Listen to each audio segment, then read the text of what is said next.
Hi friends, இன்றைக்கி நம்ம யூஸ்ஃபுல்லான டிப்ஸ் நிறைய பார்க்கலாம். நம்ம கிச்சன் வேலைகளை ரொம்ப எளிமையாக முடிக்கிறதுக்கு நிறைய டிப்ஸ் பார்க்கலாம். அது மட்டும் இல்லாமல் அன்றாட வாழ்க்கையில் யூஸ்ஃபுல்லாக இருக்கக்கூடிய நிறைய கிச்சன் டிப்ஸும் பார்க்கலாம். வாங்க நம்ம வீடியோக்குள்ளே போகலாம். இப்போது நம்ம வீட்டில் துணி துவைக்கும் போது ஏற்படுற ஒரு முக்கியமான பிரச்சனை தான், நாம் இந்த மாதிரி சாயம் போகிற துணிகளெல்லாம் சேர்த்து நம்ம ஊற வச்சாலோ அதை துவைக்கும் போதோ இந்த மாதிரி சாயம் படுறதுக்கு நிறையவே சான்சஸ் இருக்குது. ஒரு துணியில் இருக்கிற சாயம் இன்னொரு துணியில் பட்டுச்சு அப்படின்னா நாம் அதை சோப்பு போட்டு க்ளீன் பண்ணால் நம்ம க்ளீன் பண்ணி எடுக்கிறது ரொம்பவே கஷ்டம். அதுவுமே இந்த மாதிரி வெள்ளை கலரில் இருக்கிற துணியில் மற்ற கலர் பட்டுச்சு அப்படின்னா நாம் அதை க்ளீன் பண்ணி எடுக்க ரொம்ப சிரமப்படுவோம். இப்போ நான் 2 டீஸ்பூன் அளவுக்கு பால் எடுத்துருக்கிறேன். பால் இல்லை அப்படின்னா பால் பவுடர் கூட யூஸ் பண்ணிக்கலாம். இதுக்கு மேலே இந்த மாதிரி தூவி விட்டுக்கலாங்க. அல்லது இந்த மாதிரி பால் இருந்ததுன்னா இதுக்கு மேலேயே இந்த மாதிரி ஊற்றிக்கலாம். 2 டீஸ்பூனுக்கு ஊற்றினாவே போதும். நமக்கு எங்கெல்லாம் சாயம் பட்டிருக்குதோ அந்த இடத்துலலாம் ஊற்றினாவே போதும். இப்போ நமக்கு தேவைப்படுறது எலுமிச்சை பழம். ஒரு பாதி எலுமிச்சை பழம் இருந்தால் கரெக்டாக இருக்கும். இன்றைக்கி பார்த்தீங்கன்னா எங்கிட்ட எலுமிச்சை பழம் இல்லை. அதுக்கு பதிலாக நாம் இந்த மாதிரி வினிகர் கூட யூஸ் பண்ணிக்கலாம். வினிகர் 1 டீஸ்பூனுக்கு எடுத்து இந்த சாயம் இருக்கிற இடத்துல இந்த மாதிரி மேலேயே இந்த மாதிரி ஊற்றி விட்டுக்கலாம். இப்போ நம்ம ஊற்றியாச்சு. இதை 2 நிமிஷம் அப்படியே விட்டு வச்சுக்கலாங்க. ஒரு பாத்திரத்தில் கொஞ்சமாக தண்ணி எடுத்து இந்த மாதிரி அந்த பகுதியை இந்த மாதிரி எடுத்து வச்சுட்டு நம்ம கையிலேயே கசக்கி எடுத்துக்கலாம். இதை நம்ம கையில் கசக்கும் போது ஃபுல்லாக அந்த சாயம் போகாது. துணியில் கொஞ்சம் அங்கங்கே இருக்கும். நமக்கு நேரடியாக பார்க்கும்போது நமக்கு அந்த டல்லாக அந்த கலர் அப்படியே தெரியும். இப்போ நம்ம யூஸ் பண்ண போகிறது குளிக்கிறதுக்காக நம்ம யூஸ் பண்ணுற சோப்புங்க. அந்த மாதிரி ஒரு சோப்பு ஒன்று எடுத்துக்கோங்க. அந்த சோப்பு இந்த மாதிரி மேலே இந்த மாதிரி நல்லா போட்டு நம்ம துவைச்சி எடுத்தோம் அப்படின்னா ரொம்ப சூப்பராக இந்த மாதிரி சாயம் பட்ட துணியை ஈஸியாக க்ளீன் பண்ணி எடுத்துக்கலாம். இது பார்த்திங்கன்னா உடனடியாக சாயம் பட்ட துணிகளை இந்த மாதிரி க்ளீன் பண்ணி எடுக்கும்போது ரொம்ப ஈஸியாக போகும். சப்போஸ் உங்ககிட்ட சாயம் பட்ட துணி ரொம்ப நாள் ஆயிடுச்சு, அதிக நாளாக இருக்குது அப்படின்னா ஒரு பக்கெட்டில் 2 டீஸ்பூனுக்கு வினிகர் ஊற்றி கொஞ்சமாக தண்ணி ஊற்றி ஒரு அரை மணி நேரம் நல்லா ஊற வச்சுட்டு அதுக்கப்புறமா இந்த மாதிரி ட்ரை பண்ணி பாருங்கள். கண்டிப்பாக நல்லா ஒர்க் அவுட் ஆகும். நல்லா க்ளீன் பண்ணி கொடுக்கும் இந்த வினிகரும் இந்த லெமனும் சேர்த்து. இப்போ பாருங்கள், சாயம் பட்ட அடையாளமே தெரியாமல் ரொம்ப ஈஸியாக இந்த மாதிரி க்ளீன் பண்ணி எடுக்கலாம். இப்போ நம்ம டம்ளரில் கொஞ்சமாக தண்ணி எடுத்துக்கலாம். 1 டீஸ்பூன் அளவுக்கு வினிகர் எடுத்துக்கலாங்க. கூடவே 1 டீஸ்பூன் அளவுக்கு பேக்கிங் சோடா எடுத்துக்கலாம். 2த்தையும் இந்த மாதிரி நல்லா மிக்ஸ் பண்ணி விடலாம். பாருங்கள், நல்லா மிக்ஸ் பண்ணி விட்டுட்டு ஒரு பாட்டில் ஒன்று எடுத்துக்கலாம். அந்த பாட்டிலில் இந்த மாதிரி ஊற்றி எடுத்துக்கலாம். பாட்டிலோட மூடியில் சின்னதாக ஓட்டைகள் போட்டு வச்சுக்கோங்க. அப்போ பார்த்தீங்கன்னா நமக்கு யூஸ் பண்ணுறதுக்கு ரொம்ப வசதியாக இருக்கும். நம்ம வீட்டில் சின்ன குழந்தைங்க இருந்தாலும் சரி, கொஞ்சம் பெரிய பிள்ளைங்க இருந்தாலும் சரி, நம்ம சின்ன குழந்தைங்களுக்கு ஸ்லேட் வாங்கி கொடுப்போம். அதே மாதிரி கொஞ்சம் பெரிய பிள்ளைங்களுக்கு கொஞ்சம் பெரிய சைஸில் இருக்கிற இந்த மாதிரி போர்டு வாங்கி கொடுப்போம். இதில் அவங்க அதிக நாள் யூஸ் பண்ணும்போது என்ன ஆகும் அப்படின்னா அந்த சாக் பீஸ் எழுதின இடம் எல்லாம் அப்படியே பதிஞ்சிருக்கும்.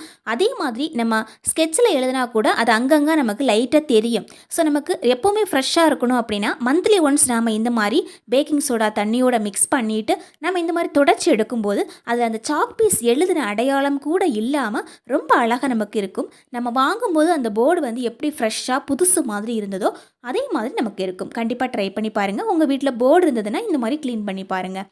நாம் சமையலில் அதிகமாக யூஸ் பண்ணுற பொருள் உருளைக்கிழங்கு.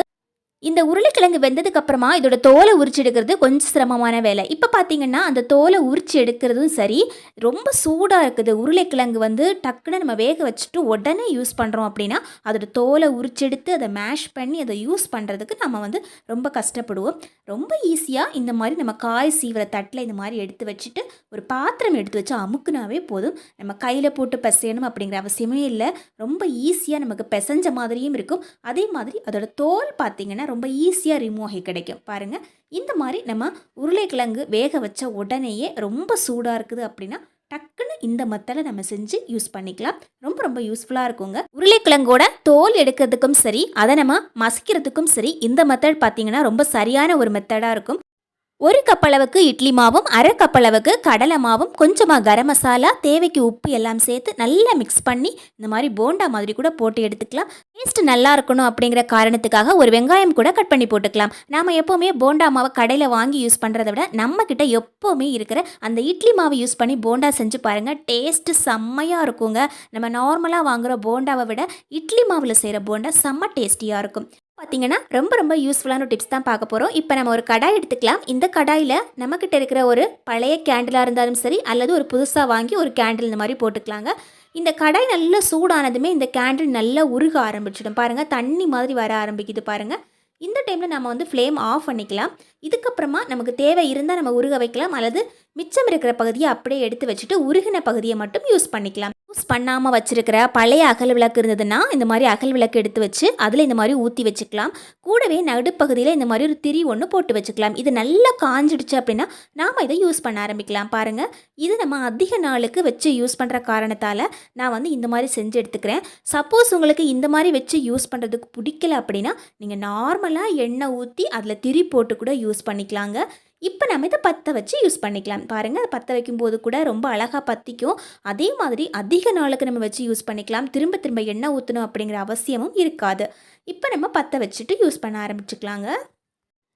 இப்போது நம்மக்கிட்ட இருக்கிற டிஃபன் பாக்ஸ் ஒன்று எடுத்துக்கலாம். இந்த டிஃபன் பாக்ஸை இந்த மேலே இந்த மாதிரி வச்சுக்கலாம். பாருங்கள், ஃப்ளாட்டாக இருக்கணும் டிஃபன் பாக்ஸ். அதனால தான் நம்ம வந்து டிஃபன் பாக்ஸ் யூஸ் பண்ணுறோம். இந்த மாதிரி மேல் பகுதியில் இந்த மாதிரி வச்சு விட்டுக்கலாங்க.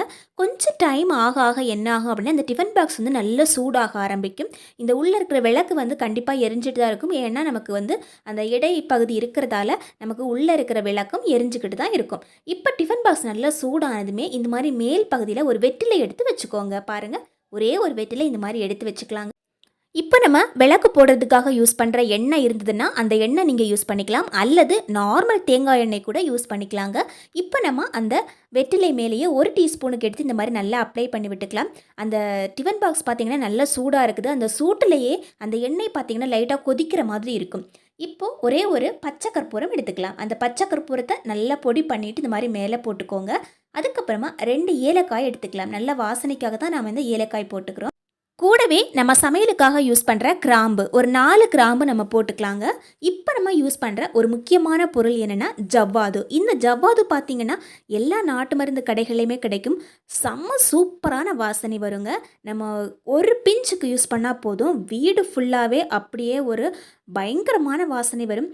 அதனாலேயே பார்த்திங்கன்னா இந்த ஜவ்வாதில் ஒரு பேப்பர் வச்சு கவர் பண்ணியிருப்பாங்க. எப்போவுமே ஜவ்வாதை எடுத்துகிட்டு அதே மாதிரி நம்ம பேப்பர் வச்சு நம்ம சுற்றி வைக்கணும். அதில் இருக்கிற வாசனை எல்லாமே ரிலீஸ் ஆகிக்கிட்டே இருக்கும். இந்த எண்ணெய் நல்லா சூடானதும் பார்த்திங்கன்னா அது மேலே நம்ம போட்டிருக்கிற இந்த பொருட்களும் சேர்ந்து அதுலேருந்து கம கம கமான்னு பயங்கரமாக வாசனை வந்துக்கிட்டே இருக்குங்க. நம்ம ஏதாவது மன அழுத்தத்தில் இருந்தாலும் சரி, அல்லது நம்ம வந்து ஒரு பேட் வைப்ரேஷனில், அதாவது மனசு சரியில்லாமல் இருக்கிற நேரத்தில் இந்த மாதிரி ஒரு வாசனையை நம்ம நுகரும் போது நம்ம மனசு பார்த்திங்கன்னா நல்லா ரெஃப்ரெஷ் ஆகும்.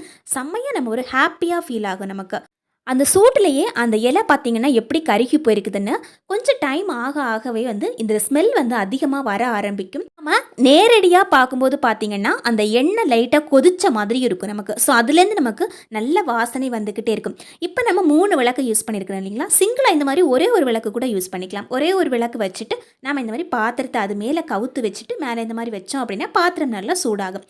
இந்த விளக்கு அணையாமல் இருக்கணும் அப்படிங்கிறதுக்காக இந்த மாதிரி ஒரு ஸ்பூன் வச்சுட்டு நாம் இந்த மாதிரி பாத்திரத்தை மேலே வைக்கணும். அப்போ தான் நமக்கு விளக்கு வந்து அணையாமல் இருக்கும். நம்ம வீட்டில் எப்போவுமே ஒரு பாசிட்டிவ் வைப்ரேஷன் இருக்கணும் அப்படிங்கிறதுக்காகவும் நம்ம மனசு வந்து நல்லா ரெஃப்ரெஷ் ஆகி நல்லா ரிலாக்ஸாக அப்படி இருக்கணும் அப்படின்னு நீங்கள் நினச்சிங்கன்னா கண்டிப்பாக இந்த மாதிரி ஒரு மெத்தடை கண்டிப்பாக ட்ரை பண்ணி பாருங்கள். இதில் சொல்லியிருக்க டிப்ஸ் எல்லாம் உங்களுக்கு ரொம்ப ரொம்ப பிடிச்சிருக்கும் அப்படின்னு நினைக்கிறேன். அதே மாதிரி ரொம்ப யூஸ்ஃபுல்லாக இருக்கும் அப்படின்னு நினைக்கிறேன். தேங்க்யூ ஃபார் வாட்சிங் ஃப்ரெண்ட்ஸ்.